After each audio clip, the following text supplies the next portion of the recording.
Welcome to Benny Stories, the home of timeless folk tales and powerful life lessons. Hit subscribe, tap the bell, and give a quick thumbs up. Now, let's dive straight into today's story. Amara grew up in the bustling streets of Enugu, Nigeria, known by everyone for one thing: her kindness.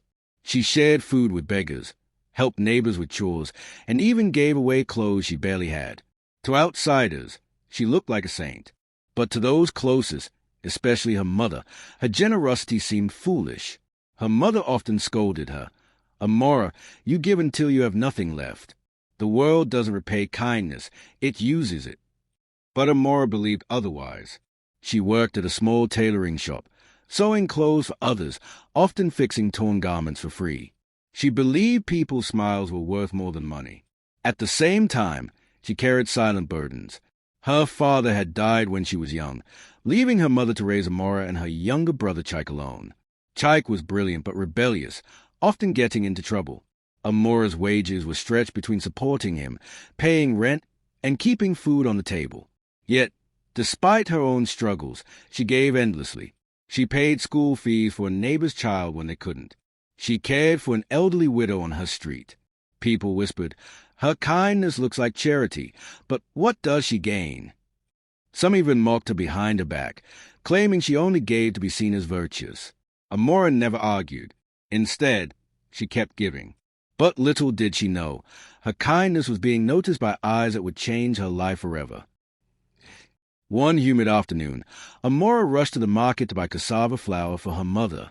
At the stalls, she saw a ragged little boy being beaten by a trader for trying to steal bread. Without thinking, she stepped in, shielding him. She bought the bread with her last money and gave it to the child. Standing nearby was a tall man in a simple shirt and jeans. He had the aura of someone out of place in the noisy market. Unknown to her, this was Prince Obinna, the heir of a powerful Igbo kingdom who had disguised himself to see how ordinary people lived. He watched Amara closely, fascinated not by her beauty alone, but by her selflessness. When she offered her last money to a stranger, she didn't look around for praise. She simply did it, as though it was the most natural thing in the world. The prince approached her, pretending to be an ordinary businessman. "You gave away your last naira," he said quietly. "What will you eat?" Amara smiled softly. "God always provides. Besides, the boy needed it more than me." Prince Obinna felt a pull in his chest. She was different. Most people, even wealthy ones, gave for show or reward. She gave because it was who she was. He offered to walk her home, but she politely refused, wary of strangers. Still, that encounter stayed with him. For Amara, it was just another act of kindness. For Obinna, it was destiny beginning to stay. Back in the neighborhood, Amara's generosity became the talk of gossipers. Her co-workers at the tailoring shop ridiculed her. "You're not Mother Teresa. Why keep feeding strangers when you can barely feed yourself?" Even her closest friend, Ngozi, turned distant. Ngozi envied how people admired Amara, even if they called her foolish. She began spreading rumors that Amara only gave to make herself look righteous. Soon, whispers spread that Amara secretly sought the attention of rich men with her humble acts. The gossip cut Amara deeply, especially when Chai confronted her angrily. "Sister, your kindness is making us a laughingstock. People call you fake. Even Ngozi says you act wholly for show." For the first time, Amara doubted herself. Was she foolish? Did kindness make her weak? That night, she cried silently, clutching her late father's old Bible, which reminded her of his words. "The world may mock your goodness, but heaven never does." Unknown to her, Obinna had asked one of his guards to keep an eye on her. He wanted to know more about this girl who carried burdens yet still gave. When he learned of the rumors, his respect for her grew. A girl who kept giving despite slander was rare indeed. This was no ordinary woman. This was someone destiny was weaving into something greater. Amara's trials worsened. Chike was arrested for fighting, and Amara spent her savings bailing him out. The landlady demanded overdue rent. Her mother fell ill, needing medicine Amara could not afford. One evening, exhausted and broke, Amara broke down in the dark corner of her room. For the first time, she wished she had been selfish, that she had saved instead of giving everything away. She whispered, "God, Why did you give me a heart that only knows how to give? That night, as if an answer, destiny moved. Obinna, disguised again, returned to the market in search for her. He found her walking home, her shoulders heavy, her eyes red from tears. He offered her money, saying he admired her selflessness, but Amara refused angrily. If you want to help, don't pity me. I don't give to be pitied. Her pride and dignity struck him deeply. She wasn't giving out of weakness or ignorance. She gave because it was strength. She would rather suffer than accept help that felt like charity. Obinna knew then, this woman was more than kind. She was a queen in spirit, even if the world saw her as poor. The turning point came suddenly. Days later, an official-looking car stopped near Amara's shop. A royal messenger stepped out and handed her an invitation sealed with the emblem of Obinna's kingdom. Everyone stayed in shock. The invitation read, "You are cordially invited to the palace by Prince Obinna of Amuna Kingdom." Her co-workers' jaws dropped. Neighbors who mocked her now buzzed with envy and curiosity. Why would a prince summon a poor tailor? Amara herself was terrified. She thought it was a mistake, or worse, a cruel joke. Her mother urged her to go. Sometimes destiny knocks in strange ways, my daughter. That evening, Amara stood at the gates of the palace, trembling in her simple dress. Guards bowed as they led her in, and when she entered the grand hall, Prince Obinna stepped forward, his eyes fixed only on her. The girl marked for giving too much was about to step into a destiny no one could have imagined. Her kindness, once ridiculed as mere charity, was about to crown her with a future brighter than she ever dreamed. The palace was nothing like Amara had ever seen. Marble floors, chandeliers glittering like frozen stars, guards in crisp uniforms. It was another world. Yet as Amara entered, whispers rose among the courtiers. Who is this girl? Why is she dressed so plainly? A village tailor? Hey! Amara felt their stares pierce her like knives. She wished she could vanish. Prince Obinna greeted her warmly, offering her a seat at his side during a small dinner with royal council members. He introduced her as a woman whose heart shined brighter than wealth. This only fueled the courtiers' disdain.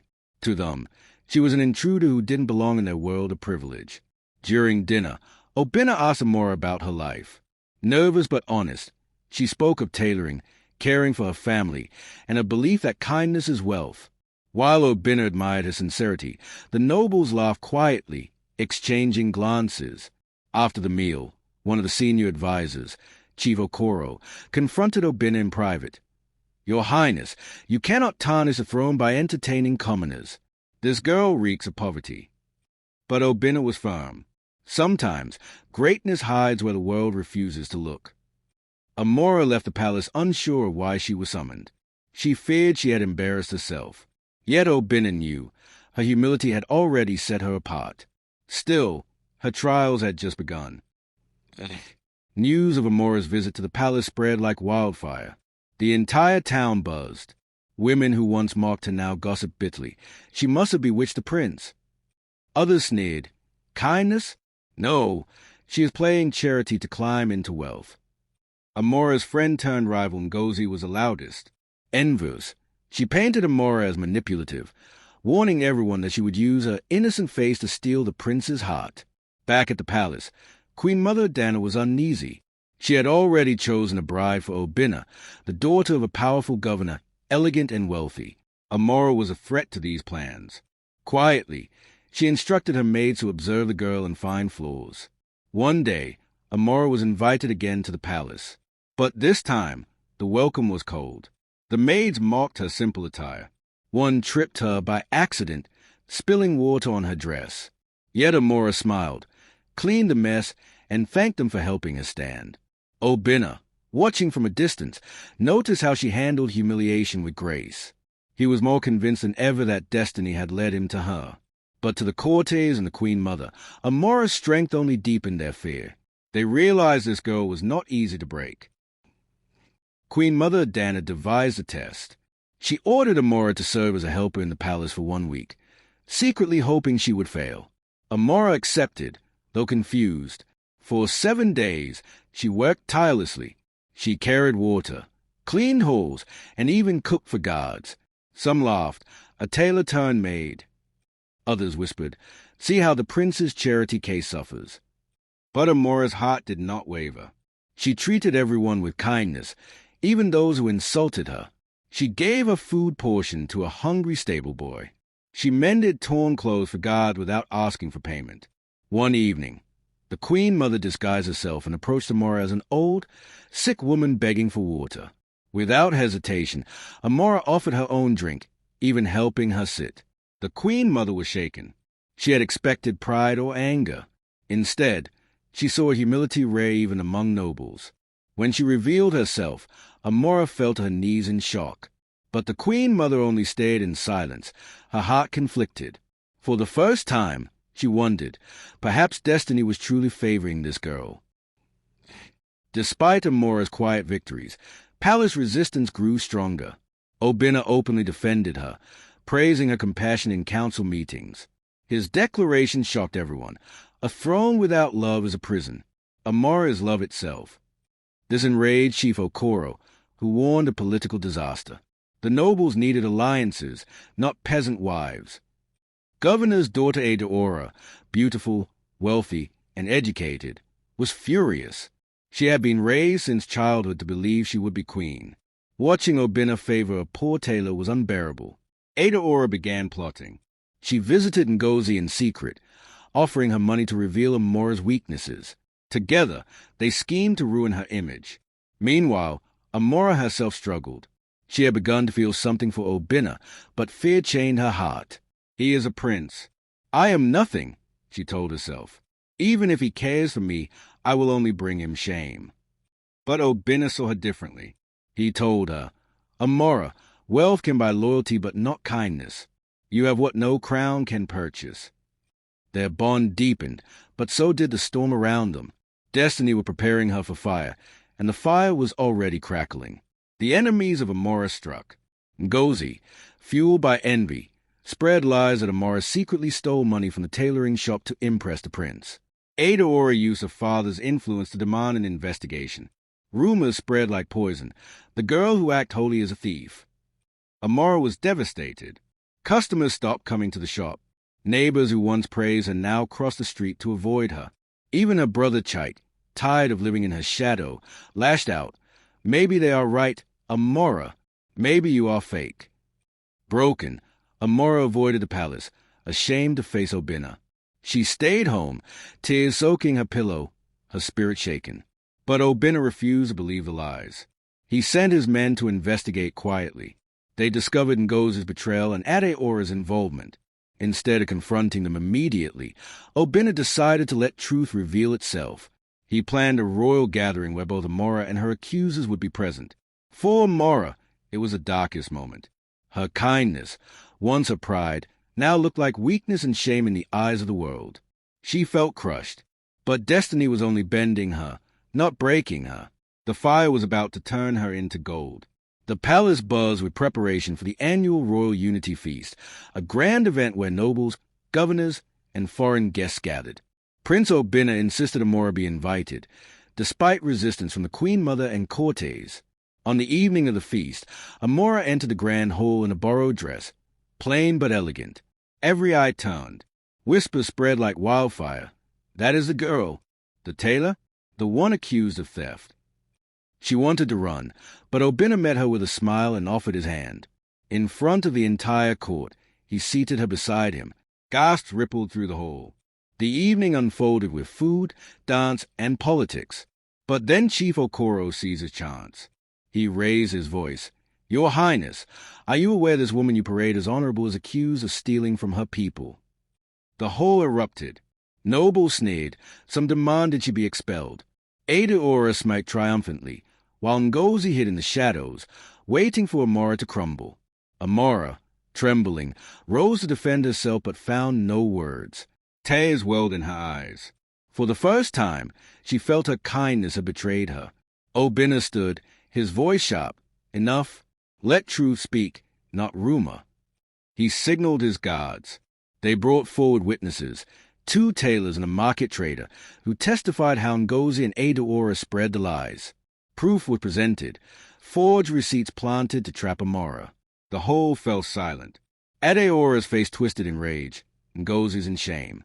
Amara stood frozen as the crowd gasped. In that moment, her silence said more than words ever could. The truth was on her side, but destiny wasn't finished yet.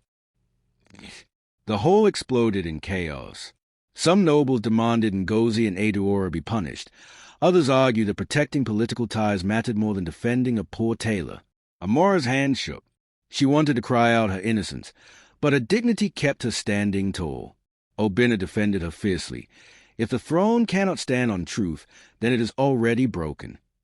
The Queen Mother, caught between politics and her son's conviction, intervened. She ordered Amara to speak for herself. The entire hall grew silent. With tears shimmering, Amara finally spoke. I have never stolen. All I ever gave, I gave because it was who I am, not because I wanted to be seen. If kindness makes me guilty, then I am guilty before all of you. Her words pierced hearts. Even hardened nobles shifted uncomfortably. Guests whispered that never had they seen such honesty. Edoora tried to argue, but her arrogance backfired. The more she spoke, the more she revealed her bitterness. Finally, the Queen Mother silenced her with a stern command. By the end of the night, Amara's name was cleared, but the damage lingered. Though she had proven innocent, she had also exposed the hypocrisy of the palace. Friends became enemies, and destiny pulled her deeper into a storm. Still, in the quiet of her room that night, Amara whispered, Maybe kindness isn't weakness after all. Maybe it is strength. And heaven listened. The scandal spread beyond the palace. The people of Amuna Kingdom heard how Amara was accused and then vindicated. To their surprise, the prince had defended her against nobles and governors. Poor villagers, market women, and even beggars began to see her differently. She is like us, they said.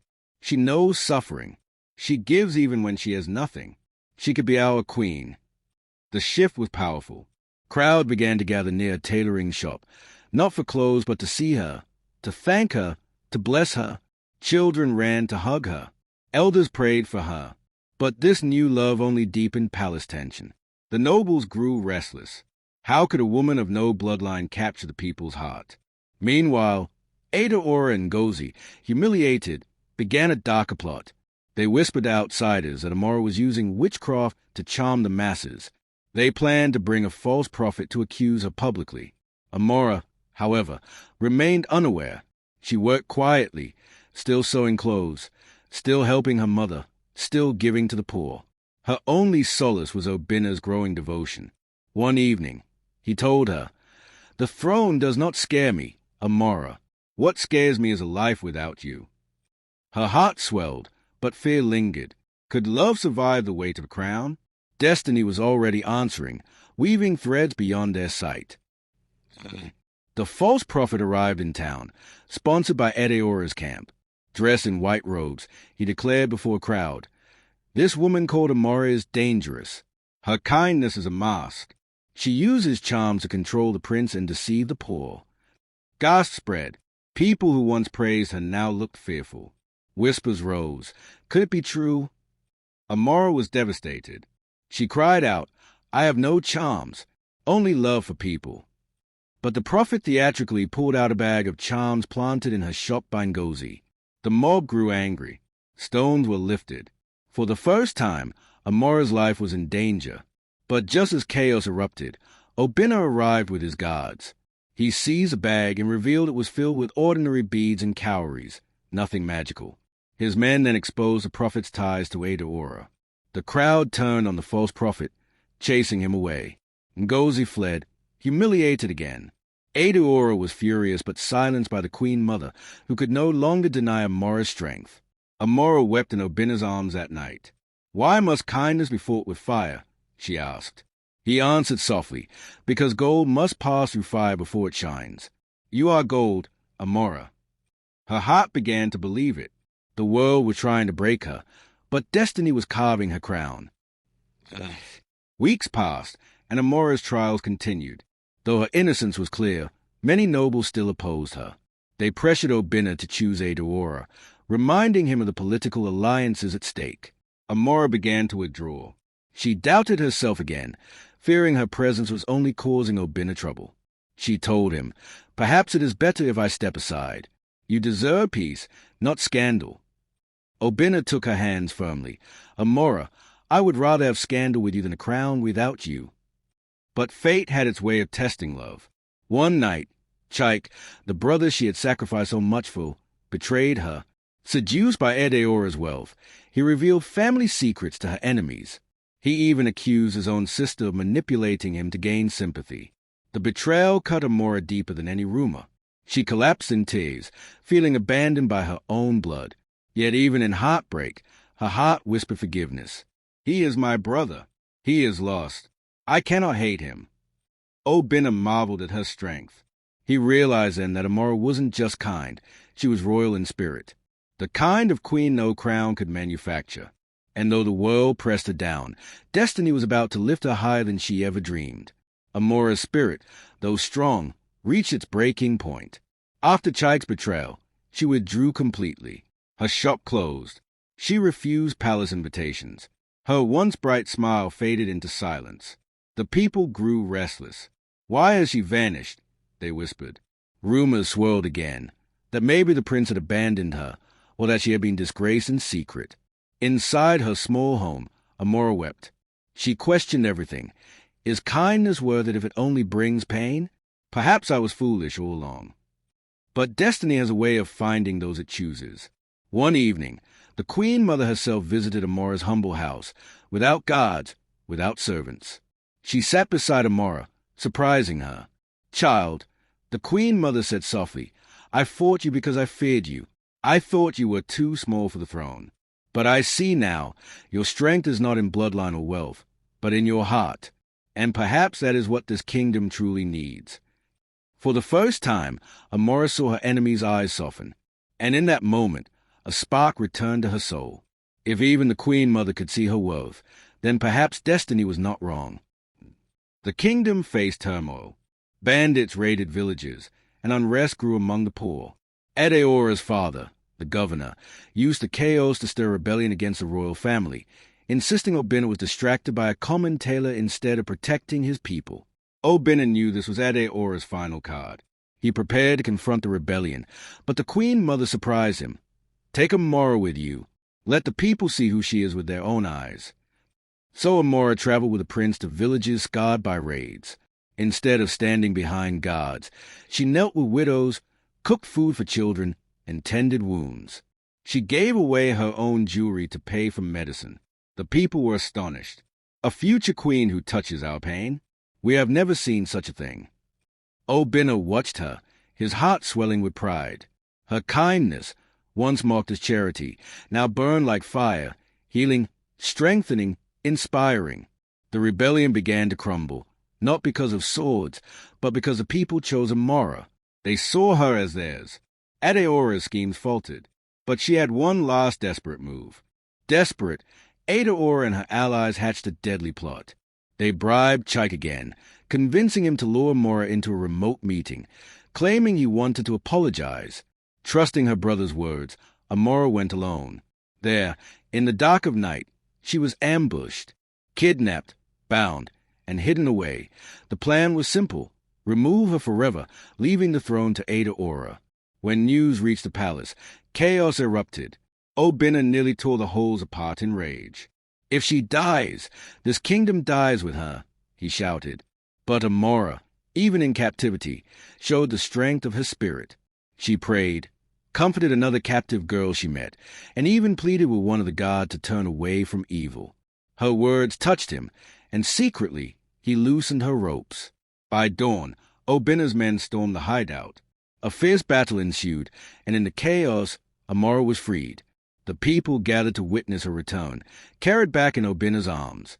They cried, cheered, and chanted her name. In that moment, she was no longer just the tailor or the girl of kindness. She was a woman the kingdom saw as their queen. The rebellion crushed, the lies exposed, the betrayal overcome, destiny could no longer be delayed. Obina stood before the council and declared, I will not choose a queen for politics. I will choose a woman whose heart carries this kingdom more than any gold or alliance ever could. I choose Amara. The whole erupted. Some nobles stormed out in anger, but the people's voice thundered louder, echoing through the city. Amara, Amara, Amara. The queen mother, once her enemy, placed her own necklace around Amora's neck and said, "Then let her be queen. For I see now, she was born for this, though not of us." Tears streamed down Amara's face. She had never sought the throne. She only ever wanted to give. But destiny had turned her giving into a crown. The coronation day arrived. The streets overflowed with villagers and nobles alike. Drums pounded, dancers whirled, and the air trembled with joy. Amara, dressed in royal attire yet still simple in her spirit, walked beside Obina. As the crown touched her head, the crowd roared. Her kindness, once seen as weakness, had become her greatest strength. As queen, Amara did not change who she was. She refused lavish titles, choosing instead to be called the people's mother. She opened the palace gates weekly, welcoming the poor. She built schools for orphans, hospitals for widows, and workshops for women. She gave not from pity but from power, proving that kindness could govern better than fear. Chaik, once lost in betrayal, returned in shame. Instead of casting him away, Amara embraced him. "You are my brother. You fell, but you can rise again." She gave him responsibility in one of the programs, teaching him redemption through service. Gozi, too, came in tears, begging forgiveness. Amara forgave her, though she never forgot. Even Aduora, stripped of power, eventually fled in disgrace. Beside her, Obina ruled not as a distant king but as her partner. He often said, "I may wear the crown, but Amara carries a kingdom." Years later, songs were written of her reign. Mothers told their daughters, "Be like Amara, let kindness be your crown." And thus, the girl once marked for giving too much became a queen whose charity shaped destiny itself. Her kindness looked like charity until destiny made her queen.